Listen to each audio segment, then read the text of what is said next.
তো গাইস আপনারা দেখতে পাচ্ছেন এটা হলো গুয়াহাটি টু শিলং যাওয়ার রাস্তা, যে 20 মাইল টুল গেট পার করে যে এমবিআই কাটার আছে, এমবিআই কাটার সামনে এই পরিমাণ পানি বাড়ছে। তো এই যে গাড়িগুলো যে পার হইতেছে এগুলো সব BS4 এর গাড়ি, যার জন্য এরা পার হয়ে যায়। আছে আমরা BS6 এর গাড়ি পার হয়ে গেলে কালকে সেল বদলা লাগবো, ওটা খোলা লাগবো, ওটা খোলা লাগবো, খুবই প্রবলেম। যার জন্য লাগাইলে আজকে থাকুন না খাই থাকুন, পানিতে গাড়ি পার করতেছে না।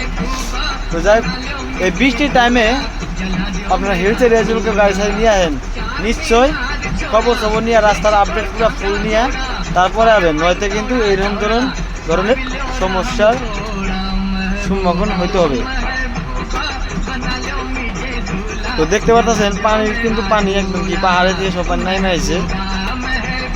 গাড়ি মানে একটা গাড়ি দেখা যাচ্ছে না, ওই ছোটো গাড়ি গেছে ওটা কিন্তু রাস্তায় টালা গাড়ি দেখালাম না, ওটা গাড়ি কিন্তু অনেকটা ফাটছে, মানে স্টার্ট বন্ধ হয়ে গেছে গাড়ি একটা ছোটো গাড়ি একটা স্টার্ট বন্ধ হয়ে গেছে, তো যাই আসছে না। আমার ক্যামেরাটা ক্লিয়ার হইতেছে না, যে গ্লাসে খুব পানি দিয়েছি বাইরে ভিতরে যাবো, যেটা ছাপা হইতেছে না।